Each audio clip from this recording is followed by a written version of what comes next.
Finally इस long awaited battle के अंदर ड्रैगन किंग एंथ्रिस की एंट्री होती है। क्या जो संग जिन्वो है वो खुद को सेक्रीफाइस करने वाला है इस ह्यूमैनिटी को बचाने के लिए।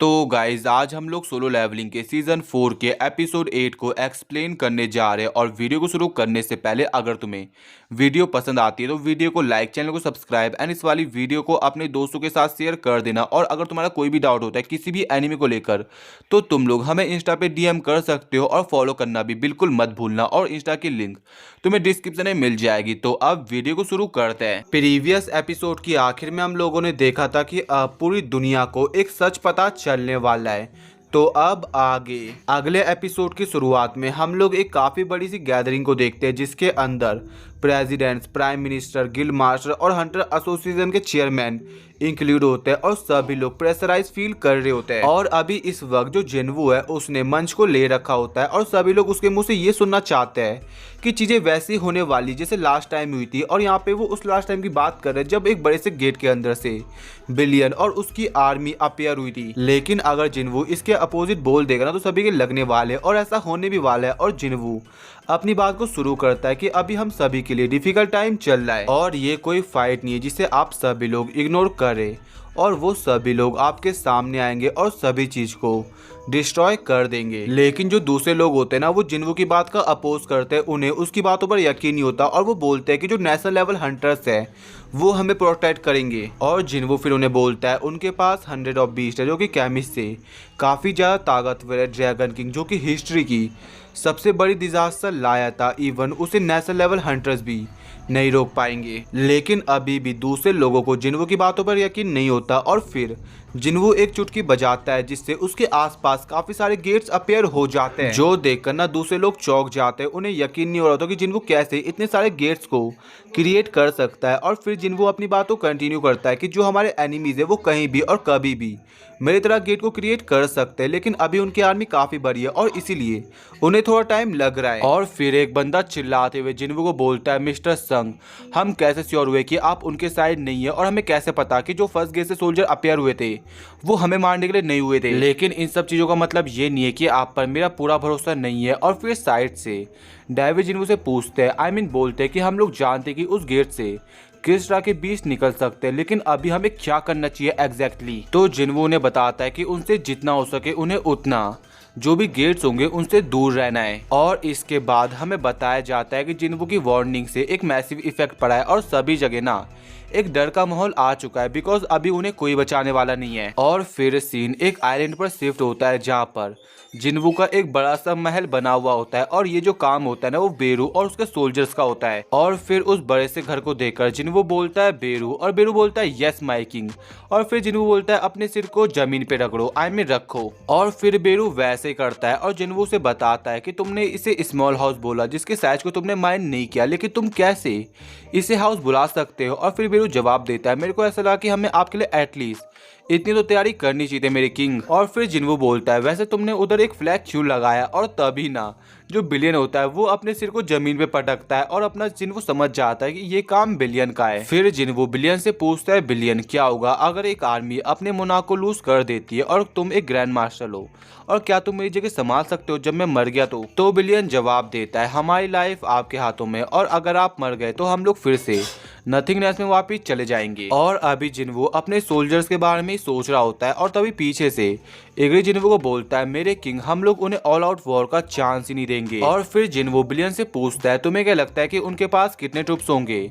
तो बेरू जवाब देता है, I expect their numbers to be more than 100 times greater. जिससे जिन्वो अंदाजा लगा लेता है कि जो उनके एनिमीज है उनके पास कम से कम तो 10 मिलियन सोल्जर्स तो है ही। और फिर सीन शिफ्ट होता है और हम लोग एक कैनेडियन एस रैंक हंटर को देखते हैं जिसका नाम होता है जैब मिल्स, जिसको हम लोग केवल जैब बोलने वाले। और वो एक इंटरव्यू में होता है जहाँ पर वो जिन्वो की वार्निंग को बकवासी बता रहा होता है। इवन वो ये भी कहता है कि वो एक स्किल हंटर हुआ तो क्या हुआ, लेकिन हमें उसकी हर बातों पर यकीन नहीं करना चाहिए। और जो जैक का इंटरव्यू होता है ना उसे मिस्टर वो जिन्वो को दिखा रहे होते हैं और फिर वो उनसे पूछते हैं कि अभी वो क्या करने वाले। तो जिन्वो जवाब देता है, शुरुआत में मैं जाने वाला हूँ चाइना। और फिर बंदा अपने मन में सोचता है कि 8 आर्मीज को एक साथ फेस करना मेरे लिए भी इम्पॉसिबल है और इसलिए मेरे को सबसे क्लोजेस्ट थ्रेट को सबसे पहले डील करना होगा, हटाना होगा, जिससे मैं अपनी फैमिली को प्रोटेक्ट कर पाऊँ। और फिर उसका प्लान होता है कि बाद में वो दूसरे मुनाक से डील करेगा और जितना लंबा वो इस फाइट को खींचेगा उतने ज़्यादा उसके जीतने के चांस होंगे। और अभी हम लोग ना एक एयरपोर्ट का सीन देखते हैं और अभी हम लोग देखते हैं कि जिनवू चाइना पहुंच चुका है, जहां पे उसके सामने लिू जिगे खड़ा होता है। और पहले तो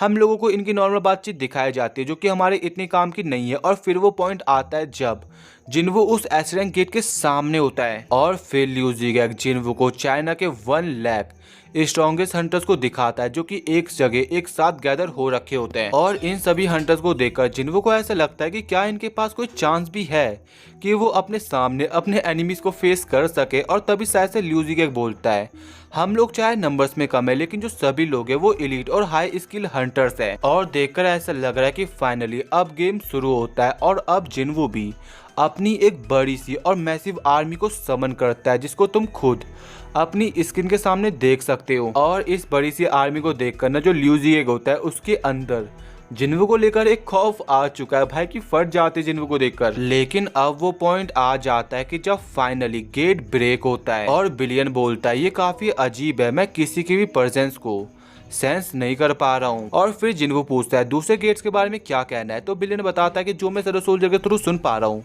वो ये है कि सभी जगह सेम सिचुएशन है। और अभी तुम लोग भी सोच रहे हो कि ऐसा क्यों हो रहा है। और फिर जिनवू भी पीछे की तरफ देखता है और थोड़ा नर्वस होते हुए अपने मन में सोचता है, वेट, क्या मैं गलत था? मेरे को लगा कि जो मोनाक्स है वो अपनी आर्मी को स्प्लिट कर देंगे और गेट के थ्रू पूरी दुनिया में फैला के पूरी दुनिया को बर्बाद कर देंगे। और अभी बंदे को ऐसा लग रहा होता है ना कि शायद जो मोनाक्स है वो अपनी पूरी फोर्सेस को उससे दूर समन करने वाले हैं। और फिर हम लोग देखते हैं जैक को, जिसके यहाँ जो गेट ओपन हो रखा होता है ना, तो उसे ऐसा लगता है कि जो संग जिनवू है वो सारे गेट को खुद हैंडल करने के फिराद में था। और दूसरी तरफ जो आम कैनेडियन थे ना वो चिल्ला चिल्ला के बोल रहे होते हैं, बोर्ड दिखा रहे होते हैं कि हम लोग यहाँ से नहीं भागने वाले हैं। और अब फाइनली वो पॉइंट आता है जब कनाडा में भी गेट ब्रेक हो जाता है और जय अपने मन में सोचता है, फर्क नहीं पड़ता कोई भी बीस्ट इस गेट के अंदर से बाहर निकले, बट हम लोग जीत जाएंगे। लेकिन उस गेट के अंदर से ना कुछ बाहर निकलता ही नहीं है, जो देखकर सभी लोग सरप्राइज होते हैं और बात कर रहे होते हैं कि संग जिनवू तो कह रहा था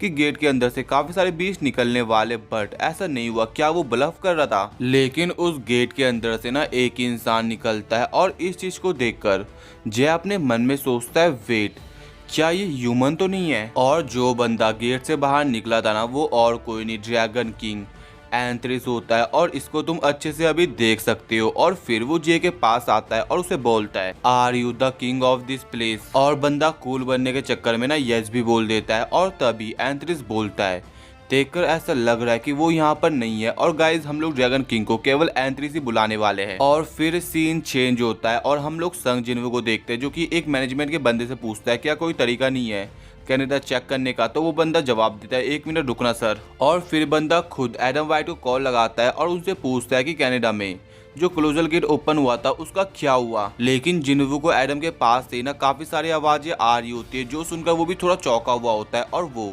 एडम से पूछता है कि वो कहाँ पर है। तो एडम जवाब देता है कि अभी मैं अपने एजेंट्स के साथ क्लोजल गेट के पास हूँ कनाडा के, और हम लोग यहाँ पे उन्हें बैकअप प्रोवाइड कर रहे हैं। और इसी दौरान एडम जिनवू को ये भी बताता है कि दूसरे गेटों की तरह ये गेट भी खाली है और इधर भी चीजें काफी शांत है। और ये सुनकर ना जिनवू को रिलीफ फील होता है। लेकिन तभी एडम इस चीज को भी मेंशन करता है कि अभी केवल एक ही इंसान उस गेट से बाहर निकला है। और ये सुनकर जिनवू चौंक जाता है और फिर वो चिल्लाते हुए उसे वहां से भागने को कहता है। लेकिन अपना एडम चौंका हुआ था क्योंकि वो देखता है कि जो उसके सामने हंटर्स थे ना वो राख में मिल गए। और फिर जिन्हों चिल्लाते हुए बोलता है, एडम टाइम है तो जल्दी वहां से निकलो, जल्दी तुम्हें वहां से निकलना होगा। लेकिन एडम जिन्वू को बता रहा होता है कि जो काउंटलेस ड्रैगन और अदर बीस्ट है वो आसमान से यहाँ पे आ रहे हैं और इतने टाइप के बीस्ट एक गेट से निकल रहे, ये कैसे पॉसिबल है? और अभी जिन्वू को लगता है कि उसके पास कोई ऑप्शन नहीं है अपने शैडो सोल्जर का यूज करने के अलावा, और वो वैसे ही करता है। लेकिन जब वो वहां से टेलीपोर्ट करने वाला था ना तभी उनके सामने एंथ्रिस आ जाता है, जो देखकर ना एडम की फट के हाथ में आ जाती है। और फिर एंथ्रिस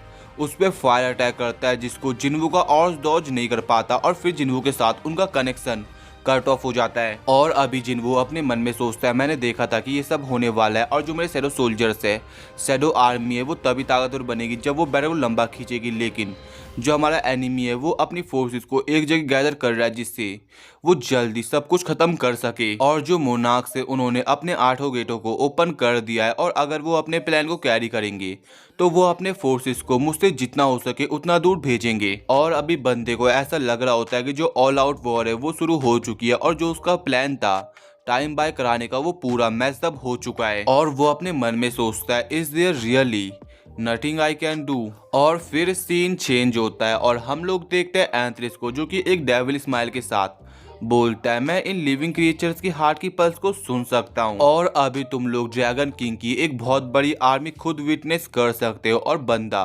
अपनी बातों कंटिन्यू करता है कि जो इनके चिल्लाने की आवाज है, जो इनकी मृत्यु की आवाज है, is like music to my ears. और फिर उस जगह 2 और मोनार्क्स आते हैं जो होते हैं मोनार्क ऑफ आयरन और योगुमंट। और एंथ्रिस उन्हें ऑर्डर दे देता है कि सभी चीज को डिस्ट्रॉय कर दे और यही उनका केवल एक मिशन है। इसके बाद हम लोग एक तबाही को देखते हैं जो कि बीस्ट के द्वारा मचाई जा रही होती है और इसे डेविड अपनी टीवी में देख रहे होते हैं और अपने मन में सोचते हैं कुछ ही समय की बात है जब बीस्ट अमेरिका आ जाएंगे और हमें समझ पा रहा हो कि क्यों संग जिन्होंने हमें गेट से दूर भागने को बोला था और ये हम सभी का अंत है। और फिर अचानक से उधर संग जिन्वू की एंट्री होती है जो कि डेविड को बोलता है मेरे को माफ करना अचानक से यहाँ पर आने के लिए, लेकिन मेरे को आपसे कुछ चाहिए। जो चीज होता है वो रियून स्टोन, और वो उसी रियून स्टोन की बात कर रहा होता है जो कैमिस यहाँ पे छोड़ के गया था। जो सुनकर डेविड चौंक जाते हैं और बोलते हैं मिस्टर संग आप पहले से जानते हो कि जो फेडरल ब्यूरो है वो उस रियून स्टोन के इंचार्ज है। और फिर अगले पल उन्हें रियलाइज होता है कि वो पूरी बकवास बातें कर रहे हैं क्योंकि जो रियून स्टोन है वो कंट्री से ज्यादा इंपॉर्टेंट नहीं है जो कि अभी जल रही है। और फिर वो जिन्वू को बोलते हैं कि मेरे को माफ करना, मैं अभी तक सही से होश में नहीं आया हूँ और मैं आपको रियून स्टोन दे दूंगा, लेकिन आपको ये किस चीज के लिए चाहिए। तो जिन्वू जवाब देता है I am going to use it for a counter attack. और इसके बाद सीन चेंज होता है और हम लोग देखते हैं वो लोग उस जगह पहुंच जाते हैं जिस जगह रियून स्टोन रखा हुआ है। और हमें फिर बताया जाता है कि इस स्टोन के अंदर कैमिस की पावर सील की गई है और रूलर्स ने इस रियून स्टोन को ह्यूमंस को इसलिए दिया क्योंकि वो उनकी हेल्प कर सके। और फिर डेविड बोलता है क्या तुम्हें बस यही चाहिए उन बीस्ट को रोकने के लिए? तो जिन्वू जवाब देता है there only one way to find out. और फिर जिन्वू डेविड से एक और फेवर मांगता है और इसके बाद सीन चेंज होता है और हम लोग एक महल को देखते हैं जो महल होता है नूरमा का। और वो बोलती है कि मैंने एक्सपेक्ट नहीं किया था कि इस समय कोई विजिटर मुझसे मिलने आएगा। अभी तुम वो सेम इंसान नहीं हो जिसे मैं पास्ट में जानती थी। पहले डार्कनेस तुम्हारे अंदर थी लेकिन अब तुम खुद डार्कनेस हो। और अब जिन्वू ने जवाब देता है मैं वही सेम इंसान हूँ जिसे आप पहले जानती थी। The only difference is that I have become one with the darkness you so inside me. और आपने कहा था कि आप फ्यूचर देख सकती हो, तो मैं आपसे पूछना चाहता हूँ कि क्या आप ऐसे ही मेरा फ्यूचर भी देख सकते हो? जिस बात पर नूरमा थोड़ा विचार करती है और फिर उसके हाथों पे अपना हाथ रखती है और बोलती है यस। और फिर उसका फ्यूचर देखने लग जाती है और फ्यूचर देखते वक्त मिस नूरमा की आंखों में आंसू आ जाते हैं और वो बोलती है मिस्टर संग क्या आप रियली में सभी चीजों को अपने शोल्डर्स पे लेने वाले हो? बट कैसे एक इंसान इतने क्रूल बर्डन को कैरी कर सकता है?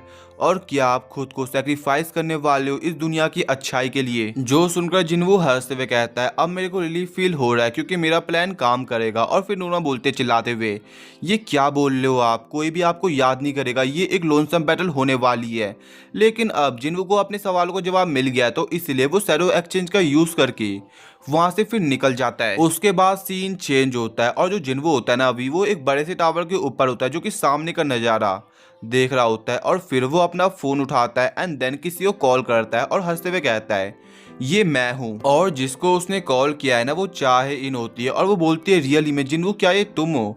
और फिर जिन्वू उससे माफी मांगता है क्योंकि कुछ समय से वो उसे कॉल नहीं कर पाया क्योंकि वो बिजी चल रहा है। और फिर चाहे इन उसे बोलती है अरे कोई चिंता नहीं है, मैं भी कुछ समय से बिजी ही चल रही हूँ। और फिर जिन्वू बोलता है हमने एक दूसरे को कुछ समय से देखा नहीं है। और फिर बाद में ना उनका मिलने का प्लान बनता है। इवन चाहे इन तो जिन्वू से वादा करवा देती है कि वो वादा करे कि वो उससे जरूर मिलने आएगा। और फिर जिन्वू हंसते हुए कहता है मैं तुमसे वादा करता हूँ फर्क नहीं पड़ता कुछ भी हो जाए लेकिन मैं तुमसे मिलने आऊंगा। जो सुनकर चाहे इनको अच्छा फील होता है और इसके बाद चाहे इनके पास जोंग आते हैं और बोलते हैं हमें चलना चाहिए। जो सुनकर चाय नर्वस हो जाती है और बोलती है हाँ सही बोला आपने। और इसके बाद सीन चेंज होता है और हमें काफी सारे हंटर्स की गैदरिंग दिखाई जाती है जो कि अलग अलग जगह गैदर हो रखे होते हैं। और फिर हमें बताया जाता है Asian hunter alliance, European hunter union African guild coalition, the Chinese emergency response union, hundreds of thousand hunters battlefield की तरफ आगे बढ़ रहे हैं। और इसके बाद सीन चेंज होता है और हम लोग देखते हैं एंथ्रिस को, जो कि अपनी पावर्स का यूज करके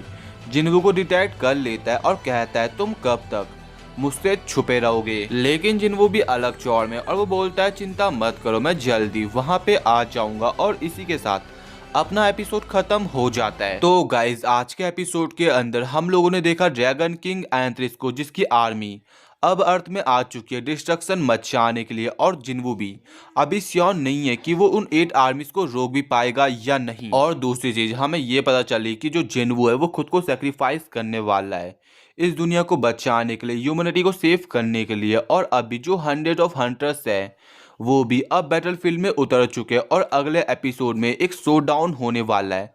और गाइस तुम्हारा क्या ओपिनियन है इस एपिसोड को लेकर? अपना ओपिनियन कमेंट में बता देना। तो अब मिलता है नेक्स्ट वीडियो।